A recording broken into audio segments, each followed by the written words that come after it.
Ya akan memaknai kalimat-kalimat yang sering Anda baca ketika sholat. Di sholat saat ada i'tidal ngendikan apa? Rabbana lakal hamdu. Ayo dibaca. Mil'us samawati wa mil'ul ardi wa mil'u ma syi'ta min syai'im ba'du. Sama nani secara tradisi pesantren Rabbana do pangeran kita. Laka iku kaduwe panjenengan alhamdulillah segala puji. Engkau punya segala puji. Mil'us samawati yang pujian itu memenuhi langit. Tentu langit itu penuh dengan pujian. Semua malaikat bertasbih, bertahmid. Karena malaikat tidak ada yang kerja di pabrik, itu tasbih terus gitu. Gak ada yang nyari uang, gak ada yang cari won ya. Kalau di sini nggak kiainya aja nyari uang. Terusannya apa? Wamilul ardi, dan pujian itu memenuhi bumi. Korea termasuk bumi Allah apa enggak? Jadi saya sudah menduga suatu saat Korea itu ya penuh dengan pujian. Dan ini betul. Siapa yang ngira kalau di bumi Korea ada yang hafal lagu Sakduna itu? Itu lagu kesayangan guru kita semua, Kiai Haji Maimun Zubair. Gak ada yang ngira. Siapa yang ngira kalau di sini ada ngaji seperti ini? Di Rusia juga sama. Uni Soviet itu negara ateis. Tapi lama-lama pecah karena Glasnost itu dan Perestroika itu. Kemudian menjadi pecahan-pecahan negara Muslim. Ada Uzbekistan, Tajikistan, Ceknya, semuanya menjadi negara apa? Muslim. Karena dari awal lakal hamdu mil'us samawati wa mil'ul ardi. Dan pujian itu pasti memenuhi langit, juga memenuhi bumi. Kalau Anda baca itu di Indonesia, mungkin wajar. Di Indonesia banyak acara-acara seperti ini. Tapi kalau di Korea, ternyata benar. Dan Anda ini kalian semua termasuk pembuktian benarnya wa mil'ul ardi. Keren kan teman? Oh keren sekali, bukan sekedar keren, keren sekali. Makanya saya jarang diundang pengajian mau, tapi diundang di Korea mau. Tapi saya ada niat datang undangan, memang saya ingin datang. Jadi, ya karena itu. Ini bentuk penghormatan saya. Bentuk penghormatan saya bahwa pada akhirnya benar-benar lakal hamdu mil'us samawati wa mil'ul ardi. Jadi Anda tidak perlu pesimis, dulu Indonesia juga seperti itu. Banyak Buddha, Hindu, macam-macam ateisme. Kemudian berkatnya para ulama sekarang jadi negara yang mayoritas Muslim. Korea, barokahnya orang-orang kedonyan seperti ini banyak Islam itu. Gak apa-apa. Karena sebagian agama Islam, sebagian sejarah ditulis di bawah pedagang-pedagang Gujarat. Kira-kira orang Gujarat ke Indonesia dulu yang namanya pedagang cari apa? Uang. Tapi namanya orang Islam, hatinya tetap adanya tauhid. Nyari uang ya tetap sambil dakwah. Kalau yang ke Korea langsung kiai mungkin tidak seramai ini Islam. Karena kalau kiai datang langsung dicurigai jadi misionaris. Jadi ribet malah. Tapi kalau sampean nggak ada yang curiga. Namanya pekerja, pekerja saja nyari uang. Dan itu memang fakta. Cuma kadang ya sadar terus ya bagus lah seperti itu. Nggak apa-apa. Maksud saya ini saya memberi support, memberi tasjek bahwa Allah itu luar biasa. Jadi kalau ingin menyebarkan agamanya macam-macam. Kadang kiai tidak bisa mengislamkan orang, itu anak-anak mahasiswa pacaran, itu banyak yang pacarnya itu masuk Islam. Tapi sampean jangan bilang pacaran halal, ya tidak pernah. Tapi Allah kalau menghendaki memberi hidayah itu jalannya macam-macam. Ada yang lewat kerja, coba yang bayangkan ada tahlilan di Korea itu semua kiai tidak pernah bayangkan. Tapi setelah banyak pekerja di sini, kemudian mereka insaf atau sedang insaf, tidak tahu ini. Sampai kapan insafnya juga tidak tahu. Tapi yang jelas ini hebat. Ini apa? Hebat. Tahu-tahu ya seperti ini. Makanya iman saja Rabbana lakal hamdu mil'us samawati wa mil'ul ardi. Masih ditambahi wa mil'u ma syi'ta min syai'im ba'du. Karena Allah itu zat yang tidak terperikan, zat yang tidak terbatasi. Maka pujian di langit dan bumi ini masih kurang. Masih ada apa saja yang nanti akan dipenuhi oleh pujian kepada Allah Subhanahu wa ta'ala. Wa mil'u ma syi'ta min syai'im. Dan pujian kepada engkau ya Allah akan memenuhi semua ruangan yang engkau kehendaki. Mungkin suatu saat negara-negara yang sekarang yang paling minim Islam itu di Amerika Selatan, kayak di Argentina dan sebagainya. Nanti suatu saat juga penuh dengan pujian karena tetap Rabbana lakal hamdu mil'us samawati wa mil'ul ardi wa mil'u ma syi'ta min syai'im. Saya di Jogja setiap akhir ngaji saya ajarin wiridan. Mungkin wiridan ini tidak asing bagi jenengan karena sering saya baca. Subhanallah wa bihamdihi adada khalqihi wa ridho nafsihi wa zinata arsyihi wa midada kalimat. Bahwa kita memuji Allah itu adada khalqi, sesuai jumlah makhluk Allah. Semua makhluk Allah meskipun kelihatannya mengecewakan, ini semuanya memuji sama Allah Subhanahu wa taala. Meskipun kadang kita kecewa, kadang kita tidak cocok. Coba barokahnya Anda ini agak-agak kecewa gitu dengan Indonesia karena nggak menyediakan lapangan kerja untuk Anda. Tapi ya nggak kecewa-kecewa amat ya, agak-agak saja. Karena Anda tetap semua mencintai Indonesia. Gara-gara agak-agak kecewa cari negara lain. Akhirnya di Korea, ada yang di Jerman, ada di Inggris. Tapi bawaan pernah ngaji di musola, Islam ini ke bawah. Sehingga karena Islam ini ke bawah, tahu-tahu ada komunitas yang memikirkan Islam. Umumnya orang mikir Islam itu ya bikin masjid. Kalau di Korea unik, nyewa apa? Nyewa gedung untuk masjid. Itu kalau diceritakan di Indonesia aneh. Ini masjid sewaan. Masjid. Tapi kalau di sini lazim, karena kalau beli mahal ya cukup sewa. Saya tidak tahu kalau dalam terminologi agama tempat Anda sujud ini nanti jadi saksi di akhirat. Itu yang permanen apa yang sewaan tidak tahu. Jadi nanti bumi ini tanya, ya saya ya Allah pernah dipakai sujud, tapi setelah 1 tahun nggak kuat menambah lagi. Makanya saya dukung tadi yang ada gerakan masjid apa. Sebenarnya permanen nggak permanen itu tetap bagus, ada usah memaksakan. yang jelas saya sudah ikut nyumbang lelang tadi, dan saya berharap uang itu benar-benar untuk masjid. Kalau untuk takmirnya juga nggak apa-apa, yang penting untuk menghidupi masjid. Saya juga termasuk kiai yang nggak suka kalau hukum itu terlalu fanatik. Misalnya uang ini untuk masjid, kemudian imamnya diterlantarkan karena alasannya ini untuk masjid. Imam kan tidak masjid. Nah ini kalau imamnya nggak diservis kemudian mutung terus pulang ke Indonesia,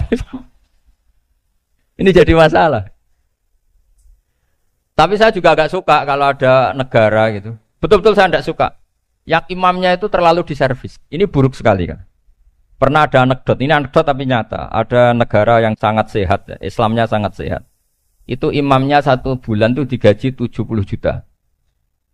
Kira-kira 70 juta dibagi 1 hari berapa? 5 sholat ya? 5 kali 30 berapa? Kira-kira saja 150. Berarti per sholat dapat berapa ya? Kira-kira kan biasa potong gaji kalau berapa kira-kira? Singkat cerita, si kiai dari luar negeri tadi cerita apa Indonesia? Kiainya miskin-miskin, datang ke masjid kan kadang pakai ontel, adzan sendiri, qomat sendiri, sholat sendiri kadang. Itu nasib orang-orang Sragen dan Salatiga sebagian. Itu yang lapor karena mereka itu. Kalau Rembang insya Allah enggak. Tapi ada semuanya Salatiga, sebagian begitu.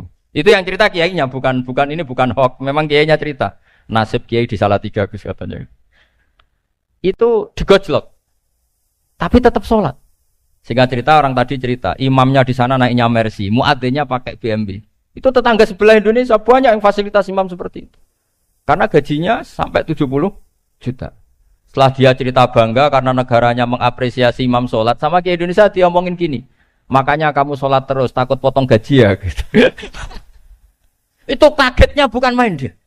Dikira itu satu sifat kelebihan negaranya, ternyata buruk sekali karena imam sholat karena takut potongan gaji. Akhirnya ke Indonesia bangga, alhamdulillah kita sholat tambah gaji. Dan tetap sholat. Keren mana yang digaji sama Anda? Ini yang di atas ini banyak calon imam. Tidak keren mana imam yang digaji sama Anda? Keren yang enggak. Tapi kalau pertanyaannya dibalik, keren mana jamaah yang peduli imamnya sama yang enggak peduli? Jadi jawabannya harus tetap seperti itu. Imamnya keren yang ikhlas. Tapi jamaahnya keren yang peduli imamnya. Jelas ini ya fatwa saya ya. Gimana? Imamnya baik yang ikhlas. Tapi jamaahnya baik yang peduli nasib. Nah. Tapi sekali imam dari awal gak ikhlas itu harus di PHK. Itu bahaya bagi agama kalau awalnya sudah ada ikhlas. Karena nanti setelah habis subuh terus dihitung. Wong setahu saya sholat terus kok kenapa gajinya tinggal segini? Ya, setahu saya sholat terus kok gajinya tinggal segini. Terus nanti takmirnya bilang, kemarin duhur Pak Yai tidak ngimamin. Kemarin asar tidak ngimamin. Terus dihitung. Bisa enggak agama akan berjalan seperti itu? Enggak kan? Ya makanya pertanyaannya tadi, suka atau punya imam ikhlas? Suka. Tapi imamnya juga suka kalau jamaahnya peduli. Ini penting saya utarakan karena agama itu beda.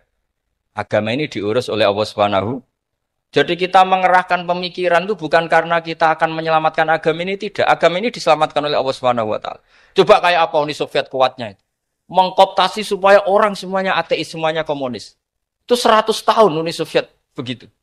Tapi orang-orang Uzbek, Ceknya, Tajikistan tetap ngajari anak-anaknya tauhid. Itu ada yang cerita itu sampai mengajarkan tauhid itu di bawah tanah, di basement. Tapi Allah menghendaki Rusia itu Uni Soviet jatuh. Ketika jatuh, negara-negara ini langsung menjadi negara Islam, yaitu Uzbek, Tajikistan, Ceknya. Mungkin nggak mereka langsung menjadi negara Islam, andai kan saat menjadi Uni Soviet benar-benar menjadi ateis. Nggak mungkin kan? Karena saat dikooptasi Uni Soviet, akidah mereka tetap tauhid. Cuma nggak berani muncul. Artinya apa? Uni Soviet nggak bisa menghabisi Islam. Kurang kerennya Uni Soviet zaman itu. Bisa nggak menghabisi Islam? Nggak bisa. Donald Trump dulu termasuk Islamfobia. Tapi setelah dia anti-Islam, malah orang Amerika demo supaya memperhatikan Islam. Nggak bisa. Makanya Korea pun nggak bisa menghabisi Islam. Kalau sampean menghabisi Islam sendiri bisa. Karena terus nggak mau sholat, nggak mau zakat, itu sampai. Tapi sampean tok yang Islamnya habis, Islam tetap baik-baik saja. Makanya ini penting saya utarakan supaya kamu pede. Bahwa agama ini pernah dibawa orang yang pedagang. Ya soal ada sebagian pendakwah yang ikhlas ya banyak, tapi sejarah yang gampang kita lihat adalah Islam itu dibawa oleh apa? Pedagang Gujarat, pedagang India. Enggak apa-apa, sejarah itu meskipun sebagian menentang enggak apa-apa, tapi sejarah itu tetap ada. Pasti sebagiannya memang seperti itu. Dan itu enggak masalah. Saya ulang lagi, itu enggak masalah. Coba dulu pemain bola kalau di Inggris itu kalau mau sholat susahnya bukan main. Apalagi kalau mau puasa. Kalau di sini kerja puasa katanya mati lu kalau apa? Puasa. Kalau mau sholat katanya dicari mana ini berhalanya kok. Kata orang-orang ateis kan gitu, dicarikan patungnya kali ini sholat kok gak ada patungnya ini gimana ini. Ya ngalamin gitu. Tapi Allah Maha Kuasa. Banyak investor mana itu Dubai atau Qatar yang tertarik investasi di dunia bola. Kayak Sulaiman Al-Fahim makanya beli Manchester City. Itu sekarang pelatihnya negara orang sholat gak berani. Bahkan di tengah stadion dibangunkan masjid. Kalau sampai daftar jadi muadzin bisa. Apa nyanyi Sakduna di sana juga bisa. Dulu Aljazair bencinya bukan main. Apa Perancis sama orang Islam itu bencinya bukan main. Barokahnya Zidane pemain bola. Dan juara dunia. Terus Zidane turunan Aljazair. Akhirnya orang Perancis itu mencintai Islam. Itu barokahnya sepak bola. Allah punya sekian cara untuk mengenalkan Islam. Di Prancis dikenalkan lewat pemain sepak bola. Nah di Korea ini yang agak unik dikenalkan lewat pecinta wow. Saya jamin ini tidak apa-apa, sudah tidak apa-apa, sudah aman, pokoknya aman. Saya jamin aman. Pokoknya alhamdulillahilladzi hadana lihada wa ma kunna linahtadiya laula an hada. Karena agama ini dibawa oleh Allah Subhanahu wa taala, yang menjaga juga Allah Subhanahu wa taala. Sama tidak usah khawatir. Kalau ada kelompok tertentu yang mengkhawatirkan Islam, sekarang Islam bahaya gini-gini, itu kurang roja, itu kurang optimis itu. Harapannya sama Allah tipis, harus ngaji lagi. Agama ini limangka nayarjuwa hawal yaumal akhir. Agama ini bagi yang terus-menerus berpengharapan kepada Allah Subhanahu wa ta'ala. Agama ini limangka nayarjuwa, coba bahasa Arabnya roja, yarju, rojaan. Maknanya harapan. Jadi agama ini bagi yang selalu berpengharapan, bukan yang pesimis. Bukan yang hati kecil. Apalagi yang tukang putus asa. Coba agama ini begitu luar biasa dibawa orang yang macam-macam. Tadi di Prancis itu dibawa oleh pemain apa? Bola. Ada masjid di Inggris itu ya dibawa mahasiswa-mahasiswa itu yang dulu sebagian yang nggak pernah ngaji setelah di Inggris bikin komunitas pengajian. Di Korea dibawa di pecinta apa? Tapi lama-lama cinta Tuhan. Karena ya memang sebenarnya sudah cinta Tuhan. Cuma ya cara cinta ini nunggu punya uang ah. Ya sudah alhamdulillah seperti ini sudah luar biasa sudah. Insya Allah diterima oleh Allah Subhanahu wa taala. Saya selalu berharap Semoga ini tetap apa ya, satu bukti bahwa Allah itu harus kita sembah di mana-mana. Karena tadi Allah akan selalu apa? Rabbana lakal hamdu mil'us samawati wa mil'ul ardi wa mil'u ma syi'ta min syai'in ba'du. Bahwa pujian kepada Allah akan selalu memenuhi langit dan memenuhi bumi. Bumi Korea termasuk buminya Allah. Makanya pegangan yang saya minta sama pengurus untuk di-share adalah apa? Dawai Rasulullah Shallallahu Alaihi Wasallam. Mungkin nanti panitia harus mengeser itu. Ini Musnad Ahmad, riwayat dari Imam Ahmad. Al-Bilad, Biladullah. Sudah punya? Nanti di-share ya, yang itu. Al-Biladu, Biladullah. Bahwa negara hakikatnya adalah negara Allah. Wal ibad, ibadullah. Semua hamba hakikatnya adalah hamba. Di hadis itu, fahaitsuma asabta khairan fa'akim. Kapan saja kamu menemukan kebaikan di tempat Anda berdomisili, fa'akim. Kamu tidak apa-apa di sini. Kamu di sini dapat uang, dapat masjid, dapat sewa masjid. Tidak tahu sewa apa permanen, pokoknya itu bagus gitu.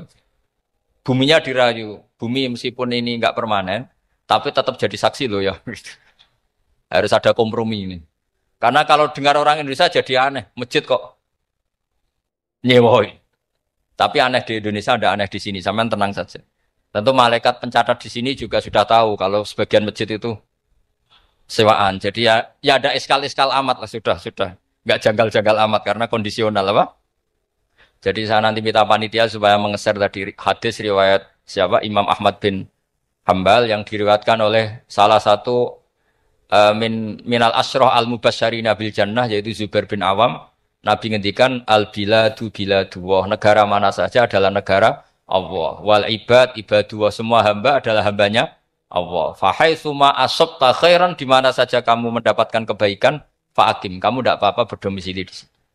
Ya saya mohon ini penting sekali. Pokoknya saya mohon kalimat tauhid ini dijaga. Karena kalimat tauhid ini kata semua ulama, kasyajaratin thayyibatin asluha tsabitu wa far'uha fis sama. Dan kalimat tauhid ini pasti tu'ti ukulaha kullahinin bi'idzni rabbiha. Kalimat tauhid yang dibawa umat Islam seluruh dunia. Meskipun dia orang fasik, orang enggak benar, tetap tu'ti ukulaha kullahinin bi'idzni rabbiha. Kalimat ini akan membawa berkah bagi orang yang dihinggapi atau didomisili umat Islam. Coba sebagian nanti orang Korea menjadi Muslim itu karena di sini ada komunitas pekerja Muslim, kemudian menyisakan asarul Islam. Apa? Jejak-jejak apa? Islam. Enggak apa-apa. Pasti kalimat ini tu'ti ukulaha kullahinim bi'izni rabbiha. Jadi kalimat tauhid adalah kalimat yang kata Allah tu'ti ukulaha kullahinim bi'izni rabbiha. Anda tidak usah khawatir bahwa apa yang Anda lakukan akan ditulis oleh Allah Subhanahu wa ta'ala. Kata Allah, wa naktubu ma qaddamu wa atharahum. Gimana di surat Yasin itu? Inna nahnu nuhyil mauta wa naktubu ma qaddamu wa atharahum. Saya bisa menghidupkan orang mati dan semua amal kalian saya tulis, kata Allah. Wa atharahum, dan jejak-jejak yang pernah kalian lakukan juga ditulis. Misalnya Anda sudah pulang di Indonesia, ada orang sholat di masjid ini, oh ini era Kang ini, era Mas ini. Nanti setelah itu ya ini era Mas ini, Mas ini. Menjadi familiar Islam juga barokahnya muassis-muassis ini, pendiri-pendiri ini. Semoga kalian semua barokah dan fid dunya wal ini ya. Perasaan saya juga seluruh ulama di dunia. Saya ulang lagi, perasaan saya juga seluruh ulama di dunia. Bahwa Islam masuk itu macam-macam sebabnya. Dulu kita tahu, kita sebagai warga Indonesia, Islam masuk itu ya dibawa orang yang agak kedonyan, ya kayak jenengan lah kira-kira gitu. Ya kayak mbak-mbak ini, ya agak-agak mata duitan itu. Karena kita tahu rata-rata ahli sejarah mengatakan Islam di Indonesia dibawa kiai apa pedagang. Pedagang tuh nyari uang apa nyari dakwah kira-kira. Ya semoga Anda mirip-mirip seperti itu. Ya jadi nyari uang karena ada nurani Islam sehingga tetap saja membawa Islam. Saya tidak tahu Islam Anda apa, tidak tahu. Pokoknya mau ngaji ya berarti Islam ala ahli sunnah wal jamaah. Jadi ini penting saya utarakan bahwa Islam itu agama yang mudah difahami. Sehingga dibawa pedagang saja ya kasil gitu. Dibawa orang yang kedonyan gak jenengan juga kasil gitu.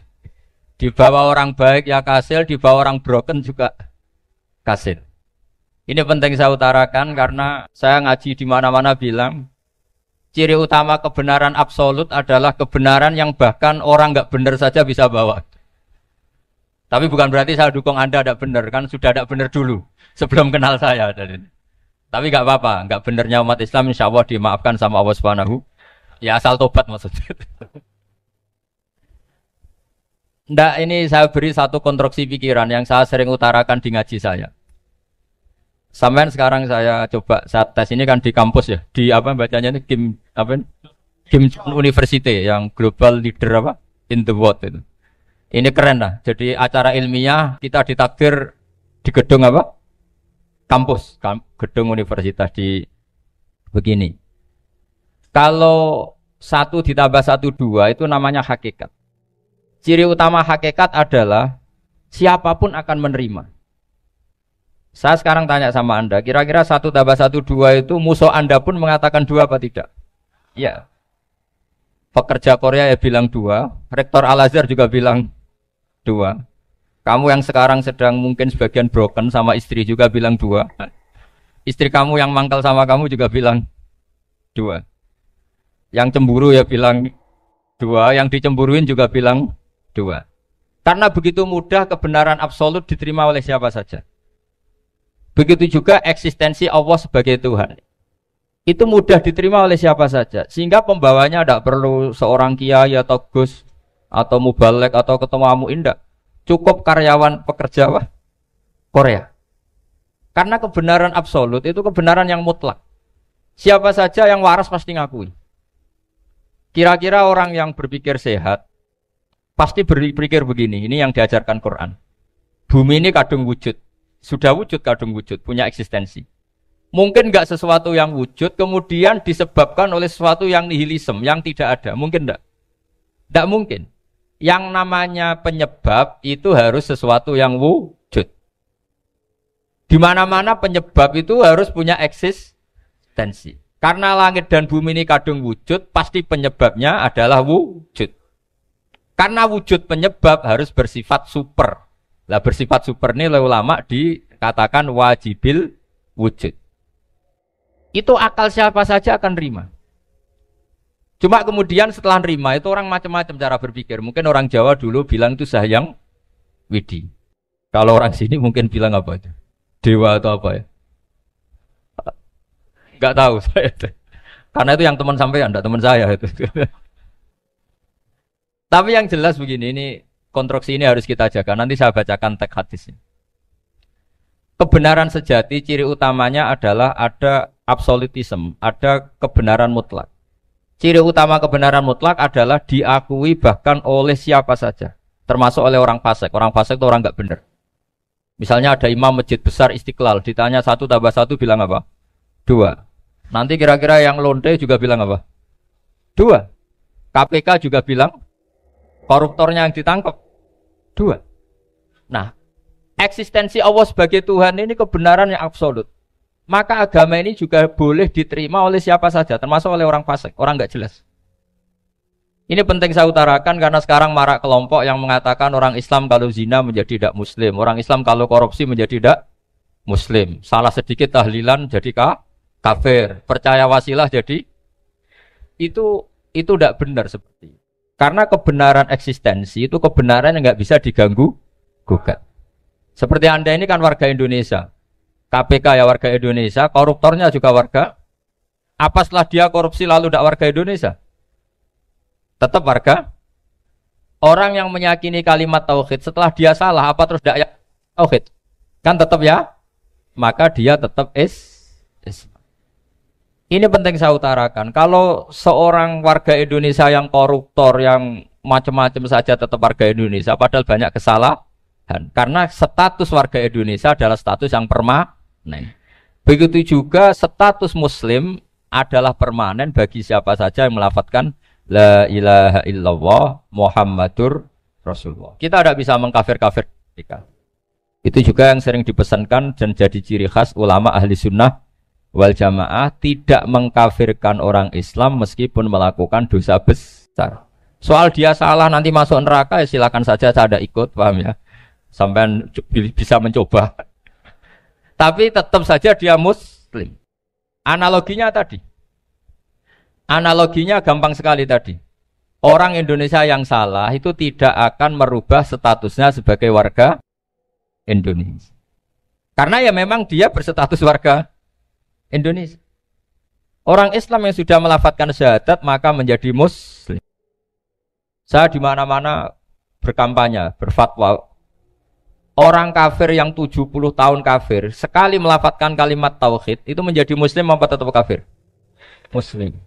Masa kita yang Islam terus, yang kalimat tahlil la ilaha illallah kemudian menjadi kafir karena kalimat itu? Itu faham aneh apa aneh?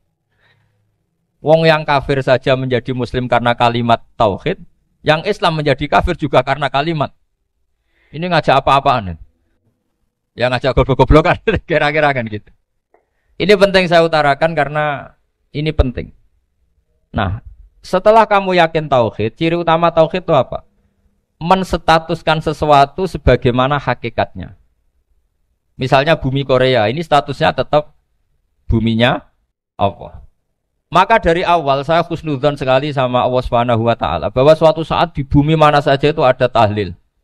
Enggak ngira kan ada ateis di sini, bumi ateis kemudian ada tahlil, ada sakduna, ada macam-macam. Ini penting, jadi saya mensupport Anda, mensupport kalian semua bahwa agama ini akan diurus oleh Allah Subhanahu wa taala. Makanya Sayyidina Umar radhiyallahu anhu kalau disuruh mikir agama itu enggak mau. Enggak mau betul. Ketika Umar jadi khalifah itu puncak keemasan masa Islam.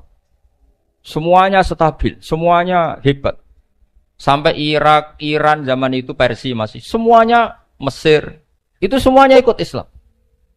Ketika Islam pada puncaknya, yang dikhawatirkan oleh masyarakat adalah begini. Lalu setelah Umar itu bagaimana?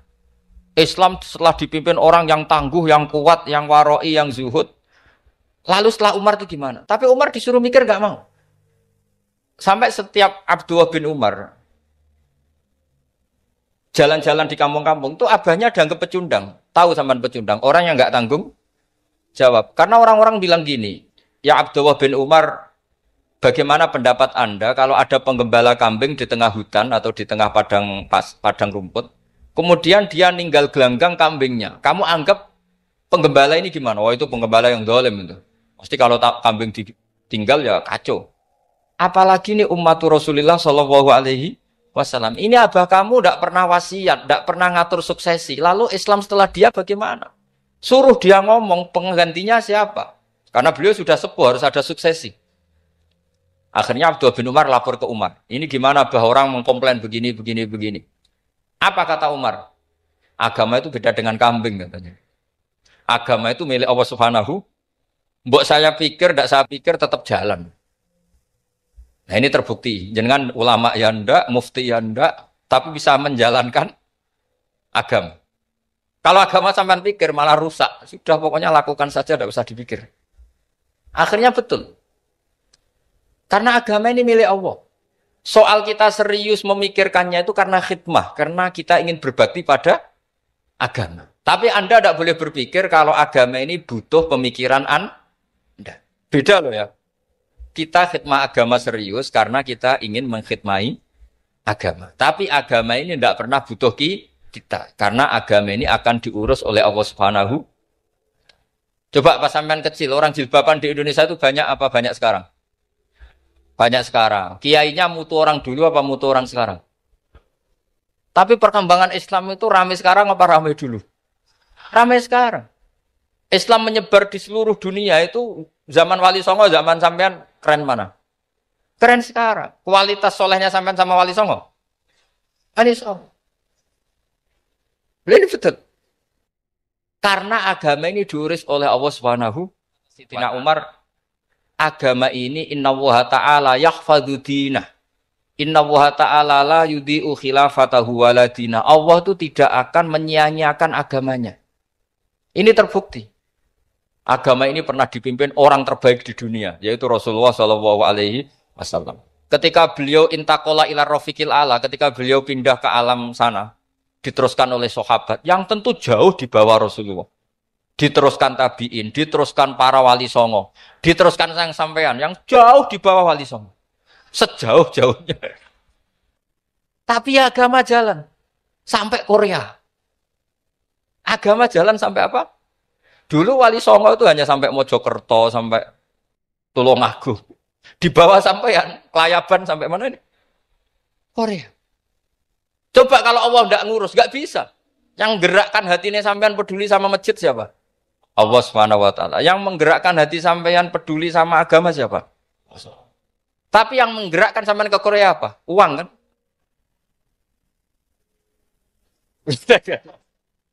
Enggak, enggak apa-apa, jujur saja, jujur. Ya, santai aja. Ini bagian dari keramatnya jenengan. Niatnya enggak bener tapi dibenerin Allah di sini. Dari awal niatnya kan uang gitu. Tapi setelah di Korea dibenerin Allah. Mbok ingat agama gitu. Keren kan? Makanya yang syukur sama Allah Subhanahu wa taala. Yang bisa hanya Allah taala. Makanya dalam dunia kiai selalu baca apa? Alhamdulillah alladzi hadana li hada wa ma kunna linahtadiya laula an hadana Allah. Alhamdulillah kita diberi hidayat seperti ini. Kalau tidak Allah tidak bisa. Sudah mata duit kan, kadang istri ngomel, mertua tidak percaya. Sudah setengah-setengah broken gini saya tidak tahu sampai ke Korea itu karena broken pas saking sayangnya keluarga. Potensinya hanya dua. Dibela-belain kerja demi keluarga atau agak broken maka ke sini. Tapi apapun potensi itu tetap baik. Itu takdir sudah, itu takdir tidak usah dibicarakan. Semua itu apa? Karena orang kalau sedang rukun ya tidak mau tukaran, kalau sedang tukaran ya tidak mau rukun. Itu sudah semuanya takdir. Kata bapak saya dulu kalau ada orang mau jualan tanah, Pak Yai tanah saya mau saya jual.